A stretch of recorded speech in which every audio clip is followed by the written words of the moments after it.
우리는 고린도전서 5장의 말씀을 쭉 가지고 왔습니다. 저는 오늘을 위해서 이 2주간의 시간을 사용한 것이에요. 여러분 딱 기억해 주시고 집중해 주시기를 부탁을 드리겠습니다. 우리 5장을 한번 지금까지 본 것을 정리해 보면 교회 안에 이상한 사람이 있다는 소리를 사도 바울이 들었어요.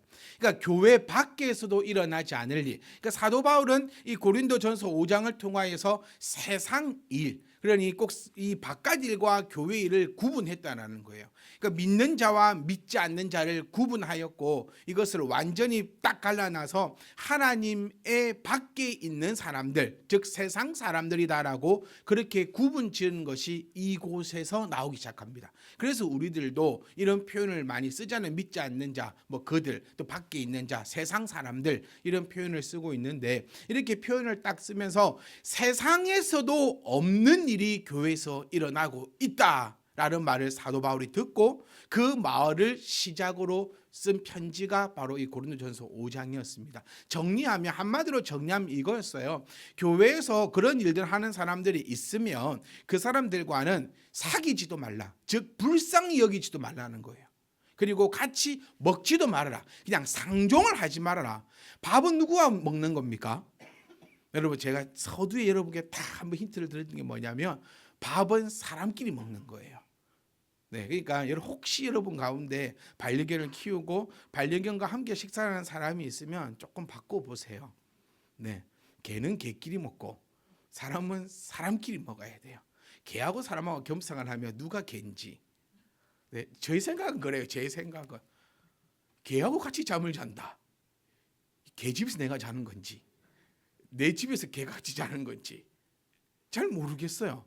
그러니까 여기서 지금 말하고 있는 것은 먹지도 말라라는 것은 같은 이런 이 뭐라 표현해 종족으로 이 취급하지 말라고 그렇게 얘기하더라고요. 제가 늘 여러분도 요즘에 맞게 물리도 생물도 과학 공부를 제가 요즘 많이 하거든요. 네, 과학 공부를 이번에 지금 제가 약간 파고 있는 것은 인간의 그입니다. 그 진화에 대해서 그거를 하면서 이 사람을 분류하는, 그러니까 이 동물들을 분류하는 게 이 11단계가 있더라고요. 착착착착. 맨 마지막에 있는 게 종인데, 그러니까 우리는 인간 종이에요. 갑자기 이 말을 하면서 분위기 안 좋아질 수도 있는데 빨리 말씀드려 볼게요.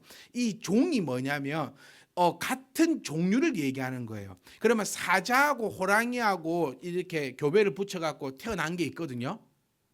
나중에 간단히 보내드릴 거예요. 사자하고 호랑이하고 교배를 붙여가지고 인간들이 교배를 붙여서 태어난 게 있어요. 라이거라고 아주 있어요 그런 거. 하여튼 몇 개가 있는데 그러면 그 애들은 같은 종이냐? 이 같은 종이라 불리려면요 자연적인 번식이 가능해야 한다고 합니다. 그러면 사자하고 호랑이하고 이렇게 교배를 붙여갖고 나온 그 라이건가 타이건가 그 애는요 그 애들하고 그 애들끼리 교배를 붙이면 새끼를 못 낳는데요. 그러면 같은 종이 아닌 거예요.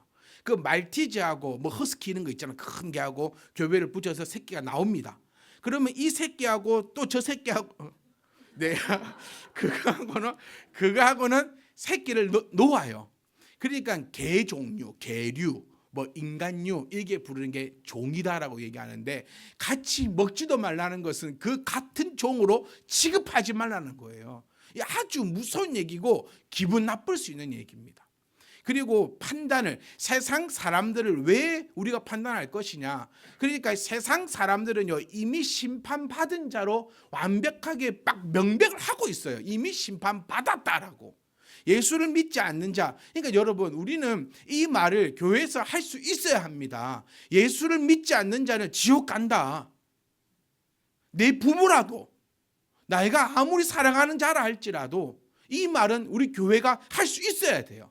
예수를 믿는 자는 천국 갈 것이고 예수를 믿지 않는 자는 지옥 갑니다라고 그렇게 확실하게 가르쳐야 되는 곳이 교회인 줄 믿습니다. 학교에서 이렇게 가르치면 안 돼요. 이거는 교회에서는 가르쳐야 된다는 거예요. 사도 바울은 그것을 확실히 하고 있습니다. 세상 사람들은 이미 심판받았다. 그러니 나는 상관 안 할란다. 세상이야 그렇게 하든 말든 여러분 우리 속 상하지 말자라고요. 세상이 그렇게 썩어가도 우리 열 받지 말자고요. 왜냐하면 그들은 이미 심판을 받았다라는 거예요. 그럼 어디에 신경을 쓰자 했습니까? 교회 안에 신경을 쓰자라는 거예요. 여러분, 더 좁게 얘기해 보면요, 우리 교회 안에를 우리가 신경을 쓰자라는 겁니다. 무엇 때문에 마음이 상합니까? 마음이 상한 자를 고치시는 그 주님이라는 그 찬양의 가사는, 여러분, 우리는 늘 알고 있듯이 내 남편 때문에, 내 세상 때문에 상한 이 마음이 아니라 정말 내가 하나님을 믿는 자로서 이렇게밖에 살아가지 못하는 것에 마음이 상하는 거예요. 우리의 마음 상함은 여기에만 있기를 원합니다. 내어 쫓아나는 거예요. 자, 여기까지 우리가 들었을 때 여러분 마음은 어떠합니까? 기분 나쁩니까?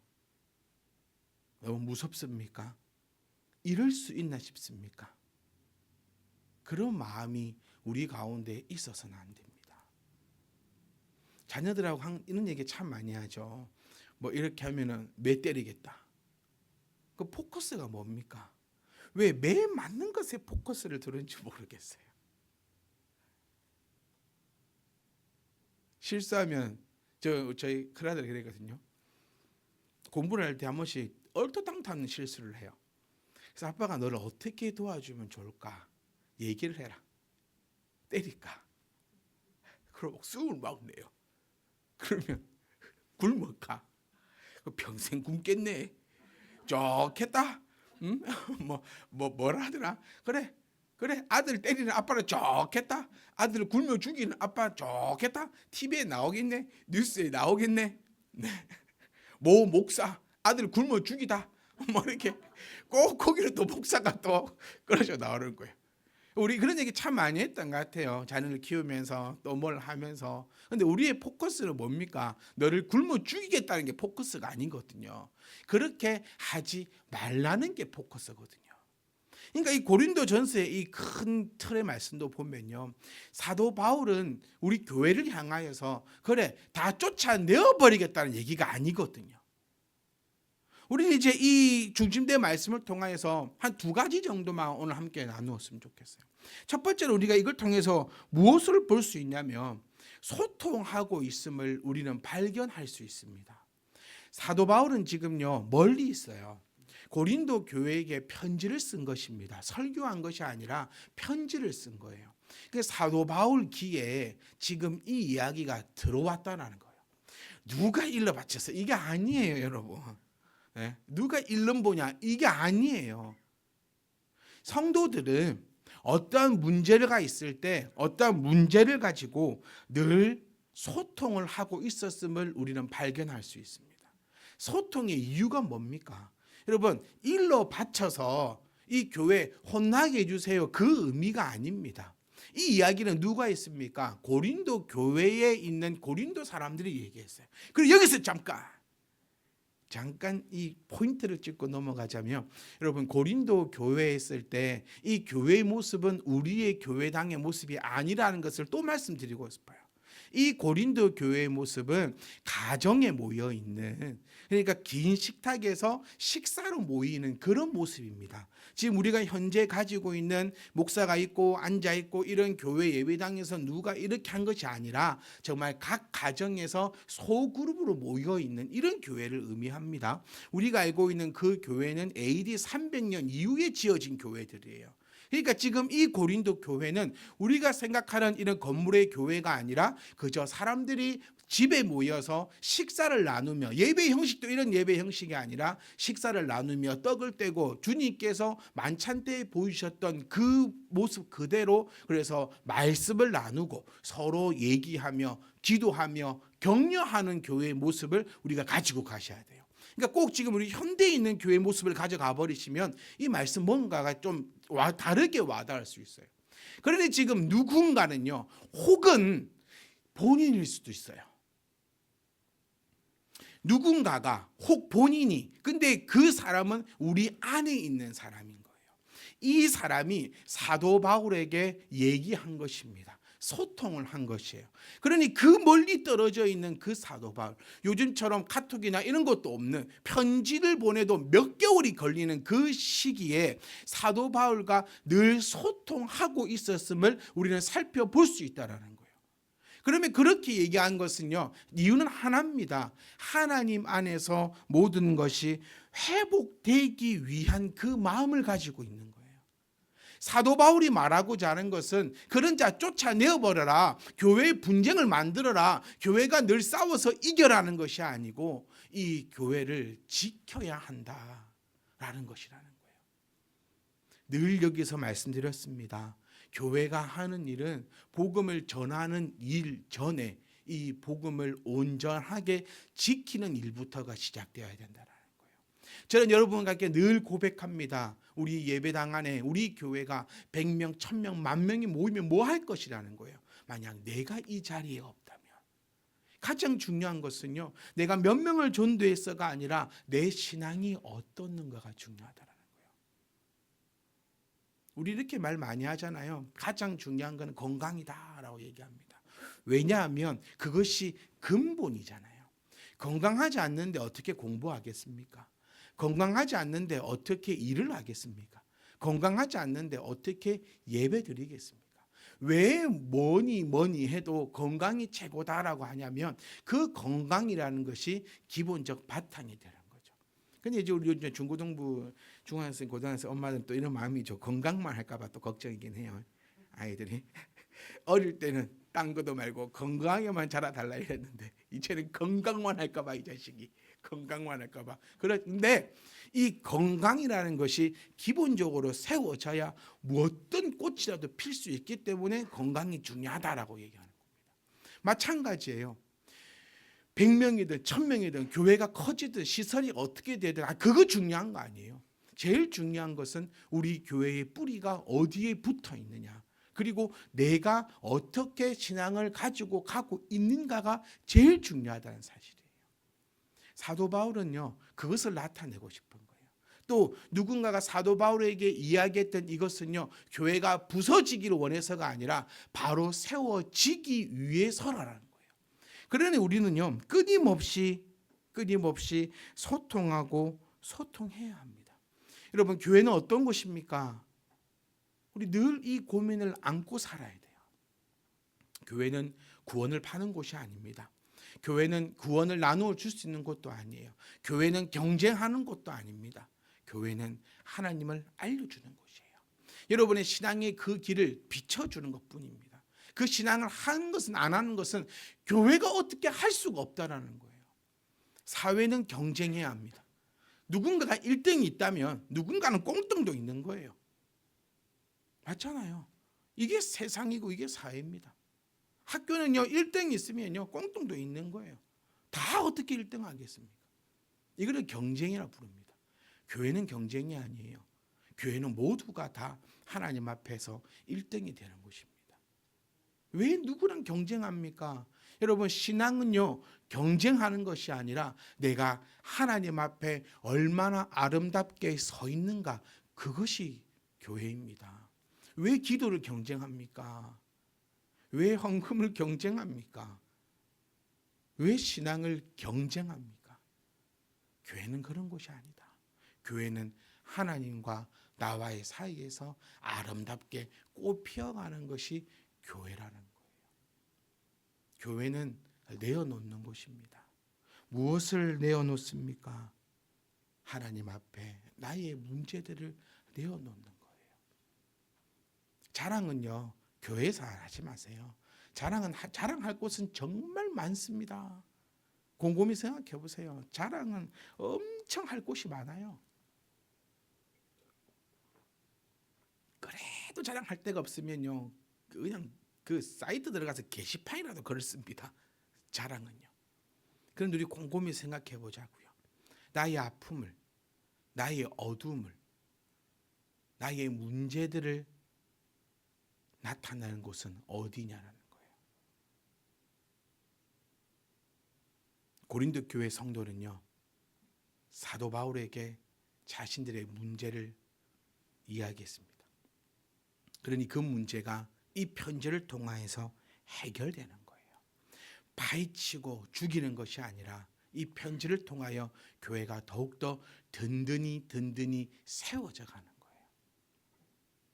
그러면 교회는 어떤 곳입니까? 내어놓는 곳이다. 나의 잘못을, 나의 어둠을, 나의 악을 내어놓는 곳입니다. 그것이 하나님께로, 또 그것이 목회자와의 그런 관계입니다. 내어놓는다는 것이 왜 중요하냐면요, 내어놓는다는 것은 변화하겠다라는 거예요. 기도하지 못하면 목사에게 얘기해야 됩니다. 목사님, 이런 이유로 기도하지 못하고 있는데 어떻게 하면 좋을까요? 목사님, 제 신앙의 어둠이 이런 것이 있는데 어떻게 하면 될까요? 그렇게 말할 수 있는, 그렇게 이야기하고 소통할 수 있는 목사가 되기 위해 더욱더 최선을 다하겠습니다. 여러분들도 정말 이 교회라는 곳이, 목회자와의 관계가 그저 앉아서 말씀 듣고 한쪽 귀로 듣고 한쪽 귀로 흘러버리고 또 뭐 들었나 싶고 그런 곳이 아니었으면 해요. 우리는 이 성경대로 나아가기를. 성도들과 성도들 간에 모여가지고는, 저는 말하잖아요. 가족끼리 뭐 하지 마라, 예배하지 마라. 왜 남편이 설교를 하냐, 왜 아내가 설교를 하냐. 설교만 하세요. 말씀 나누지 말고. 왜 남편이 앉아서요, 예배한다라는 이름으로 설교가 시작되니까 예배하는 가정이 깨어지는 거예요. 말씀 한 구절 읽어놓고 자기 불만을 얘기하잖아요. 자기 아내의 불만 얘기하고, 게으른 자여 계미를 통해 배우라 읽어놓고, 당신은 왜 이렇게 게으르냐, 성경에서 뭐라 하더냐 이러니까, 그럼 다음 날은 누가 예배 인도하는데. 그러니까 이게 난리가 나는 거예요. 그게 아니에요. 목회자로서 제일 무섭고 두려운 게 그걸 했잖아요. 말씀 읽어놓고 내 얘기할까 봐, 말씀 읽어놓고 내 생각을 얘기하고 나의 판을 만들어 갈까 봐. 성도와 성도 간에 모여가지고는 여러분, 제가 여러분께 늘 말씀드렸어요. 성도가 성도에게 얘기하는 순간 소문은 다 난다. 그렇게 알고 얘기하시면 돼요. 목회자에게 얘기해서 소문 나지 않습니다. 왜요? 그것이 저의 가치관이니까요. 그게 성경이니까요. 그게 말씀이니까요. 목사님, 사도 바울은 이랬는데 좀 다르잖아요. 그 부분은 또 우리 말씀 확장판에서 함께. 저도 요즘 반성을 많이 해요. 제가 동영상 편집을 하면서 시간이 차츰 늘어나고 있더라고요. 25분 설교하겠다라고 홈페이지에 놓고 28분, 30분, 31분 이렇게 늘어나고 있어서 그분도 반성하고 저 소통하겠습니다. 여러분. 사랑하는 성도 여러분, 우리가 이 말씀을 통해서 첫 번째로 우리가 기억하고 살펴볼 수 있는 것은요, 소통입니다. 교회가 필요한 이유는, 목회자가 있어야 되는 이유는 여러분의 그 인생을 소통하라는 게 아니에요. 나의 이 신앙에 대해서 숨겨놓으면 장고 끝에 악수를 둔다라는 거. 나 혼자 끙끙대지 마라. 제가 우리 청년들에게 늘 하는 얘기가 그거예요. 혼자 끙끙대지 마. 끙끙대지 말고 함께 내어놓자. 함께 이야기하고 함께 기도하고 함께 찾아보면 어떤 방법이든지 간에 하나님께서 우리에게 허락하실 것이다. 여러분, 우리 교회에 대해서 여러분 기억하셨으면 좋겠어요.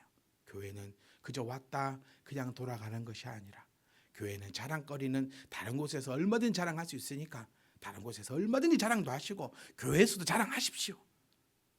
하지만 교회의 그 본질은 나의 어둠을, 나의 아픔을, 나의 악을, 그런 것들을 내어놓고 말씀을 통하여서 답을 찾아가고 함께 기도하는 것이 교회의 모습인 줄 여러분 바로 알고, 그런 교회로 우리가 나아갈 수 있기를 원합니다. 성도의 아픔을 왜 우리가 손가락질해야 합니까? 아프니까 여기 와 있잖아요. 저는 이런 교회 다니기 싫어요. 저는 늘 말씀드렸지만 제가 다니고 싶은 교회를 다니고 싶어요. 내 아픔이 있을 때 얘기할 수 있고, 나의 고민과 나의 어려움을 얘기할 수 있고, 그리고 성도가 모두가 다 함께 기도하는 교회예요. 그걸 위해서 주님이 우리에게 교회를 허락하셨습니다. 제발 사사로운 그런 모임이 되지 않기를 원해요.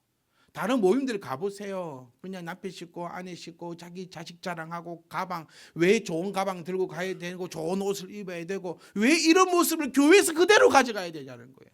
내 자녀의 아픔을 교회에서 이야기했을 때 이거는요 교회 아니에요. 스스로가 내 교회가 아니고 나는 썩었어 라고 증명하는 것밖에 안 되고, 그런 자는 이 교회에서 이제 쫓겨날 거야. 즉 하나님께서 심판하실 거다라는 것밖에 생각하셔야 된다는 거예요.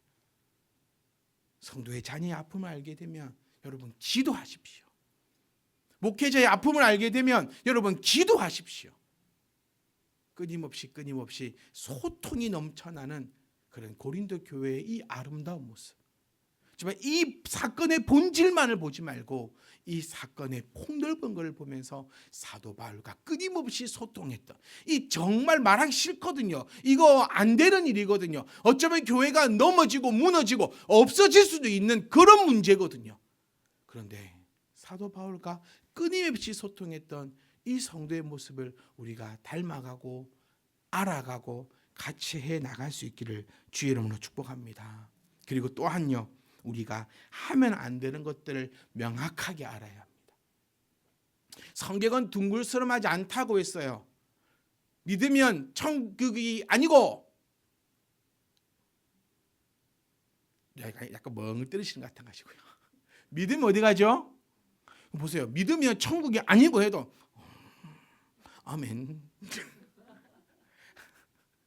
믿으면 천국이고 안 믿으면 지옥이다. 얼마나 명확합니까? 이걸 둥글스름하게 얘기해서는 안 됩니다. 오늘도 보세요. 정확하게 얘기합니다. 교회에서 뭐 하지 마라. 음행하지 말고, 탐욕 가지지 말고, 우상 숭배하지 말고, 모욕하지 말고, 술 취하지 말고, 속여 빼앗지 마라 라고 명확하게 딱 이야기해 줬어요. 우리 신앙생활 하면서 우리 교회 안에서 절대로 음행이 있어서는 안 됩니다. 아멘. 있어서는 안 되는 거예요. 두 번째로 탐욕이 있어서 안 됩니다. 왜 욕심을 가집니까? 교회 안에 욕심이 있으면 안 돼요. 어떤 욕심이든 간에 욕심이 있으면 안 돼요. 하나님을 믿잖아요. 하나님의 그 가르침을 따르는 자들이잖아요. 그러면 또 뭐가 없어야 됩니까? 우상숭배 있으면 안 돼요. 거짓이 있으면 안 됩니다. 예배하는데 왜 거짓이 있습니까? 모욕함이 있으면 안 됩니다. 여러분, 성도와 성도 간에 모욕함이 있다면 그것은 하나님을 모욕하는 것입니다. 내 안에 뭐가 있다 했습니까? 내 안에 하나님이 있다면서요. 그러니 곧 우리가 뭐라고 했습니까? 거룩한 성전이라면서요. 그런데 왜 목사를 욕합니까? 아무도 욕 안 하셨구만. 눈이 커지시는 분이 안 계셨어요. 왜 성도가 성도를 모욕합니까? 그것은 기억하십시오. 성도가 성도를 모욕할 때는 그 사람을 모욕하는 것이 아니라 그의 이름을 모욕하는 것이다. 그래서 늘 말씀드렸잖아요. 내 안에 뭐가 있다? 여호와의 이름이 있다라는 거예요. 그러니 거룩하게 나아가라는 겁니다. 그리고 나는 여호와의 이름을 가졌을 때 모욕당하지 않을 것입니다. 왜? 하나님이 그것을 허락하지 않으시니까요. 여호와의 이름을 망령되이 일컫지 말라라고 하신 그 말씀을 기억해 보십시오. 그러면 우리는 여호와의 이름을 욕한다 그 의미가 아니라는 거예요. 성도가 하나님의 거룩한 이름을 가진 자를 성도라 부르는 것이고, 그 성도를 모욕했을 때는 하나님을 모욕하는 것이라는 거예요. 그런 자는 어떻게 된다고요? 오늘 본문의 말씀은 절대로 용서받지 못한다라는 것입니다. 성령을 회방하는 자라는 거예요. 절대로 우리는 술 취함이 있어서도 안 됩니다. 여기서 이 술 취함이라는 건요, 먼저 첫 번째로는 진짜 술에 취해 있는 거죠. 두 번째로는요, 정신을 놓는 겁니다. 술 취하지 말라는 것은 이런 말이 있잖아요. 술이 들어가는 순간 내 영혼은 나가고 술의 영이 들어온다고. 그래서 그러니까 아예 말도 안 되는 그런 것들을 행해서는 안 된다는, 내 이성의 끈을 놓쳐버리면 안 된다는 거예요. 그리고 뭐가 있으면 안 됩니까? 속여서 빼앗는 것이 우리 교회 가운데 있어서는 안 될 줄 믿습니다. 사랑하는 성도 여러분, 우리 교회는요 늘 소통할 것입니다. 이 소통이라는 단어가 요즘 거북해져 버렸어요. 그렇잖아요. 그 때문에 자, 소통하겠다 이래놓고 그만하고요. 자, 우리는 그와는 다르게 우리는 늘 소통할 것입니다. 나의 아픔이 있을 때 여러분께 말씀드릴 겁니다. 나의 어둠이 있을 때 우리는 함께 나눌 것입니다. 그 이유는 비난하자는 것이 아니에요. 그것이 교회의 본질이기 때문에 서로를 위해서 기도하고 격려하고 일어날 수 있도록 힘을 잡아주고 손을 잡아주고 함께 이렇게 세우는 것이 그게 교회의 본질이라는 것입니다. 교회는요, 제가 늘 말씀드렸잖아요. 평안할 때는 누가 못합니까? 정말 힘들 때 필요한 게 교회여야 돼요. 근데 요즘의 교회는요, 정반대가 되어버렸잖아요. 잘 나갈 땐 교회를 다니고 소위 안 나가면 교회를 못 다녀요. 이건 교회가 아닙니다. 교회를 한번 떠올려 보시라는 거예요. 힘들 때 찾아가는 것이 교회야 되고, 힘들 때 내어놓을 수 있는 것이 교회야 되고, 늘 끊임없는 소통으로 늘 기도하는 교회가 될 수 있기를 주의 이름으로 축복합니다. 우리는 지금까지 그렇게 해왔습니다. 우리는 지금까지 그렇게 해왔고 앞으로도 그렇게 할 것입니다. 우리 지금까지 그 길을 걸어왔고 앞으로 계속해서 그 길을 걸어갈 것입니다. 사랑하는 성도 여러분, 안 하고 있다면 당신만 안 하고 있는 거예요. 아직도 숨기고 있다면 그 당신만 숨기고 있는 거예요. 다르게 얘기해 볼까요? 아직도 숨기고 있다면 당신만 그 자리에 있다라는 겁니다. 그리고 우리 교회는, 그리고 성도로서 절대로 가지지 말아야 할 것들. 우리 이번 주에 심심하실 텐데 이건 한번 외워볼까요? 그 박진영이라는 가수가 있어요. 막 이런 논란들 얘기하고 싶은 게 아니고 그 사람이 이 얘기를 하더라고요. 흰머리, 그러니까 좀 약간 또라이 같아 그 사람도. 죄송합니다. 네, 흰머리가 10년 전에는 났는데 제가 요즘 흰머리가 좀 나요. 그래서 그 유심히 봤단 말이에요. 쇼츠를 하는데 흰머리가 안 난대. 왜 안 나요? 라고 물어보니까 뭘 먹어서 안 나요? 라고 물었어요. 그 사람들이. 그러니까 자기가 연구를 했대요. 10년 전에 흰머리가 나기 시작해서 어떻게 하면 이 흰머리가 안 날 수 있을까 연구를 했대요. 그러니까 사람들이 그래서 뭘 먹었더니 흰머리가 안 났습니까? 라고 물으니까요. 그 사람이 했던 말이 이거예요. 뭘 먹느냐가 중요한 게 아니라 뭘 안 먹는가가 중요하더라고요. 근데 뭘 안 먹어야 되는지 말 안 해주셨어요. 제가 말씀드리고 싶은 게 이겁니다. 우리가 어떻게 해야 하는지도 되게 중요한 거지만 먼저 무엇을 안 해야 하는지도 그게 더 중요하다는 거예요. 우상숭배 실컷 해놓고, 여러분 여기서 말하는 우상숭배가 뭐라 했죠? 하나님보다 더 사랑하는 것. 내가 우상숭배 실컷 해놓고 하나님을 백날 천날 불러보십시오. 하나님이 나에게 나타나시나. 그러니까 우리는 이제 아는 거죠. 내가 왜 하나님을 그렇게 불러도, 내가 하나님의 도우심을 그렇게 바래도 왜 하나님은 나에게 나타나지 않으셨을까? 알잖아요. 내가 그렇게 운동을 해도 왜 살이 안 빠질까? 먹는 데는 장사가 없는 거예요. 똑같아요.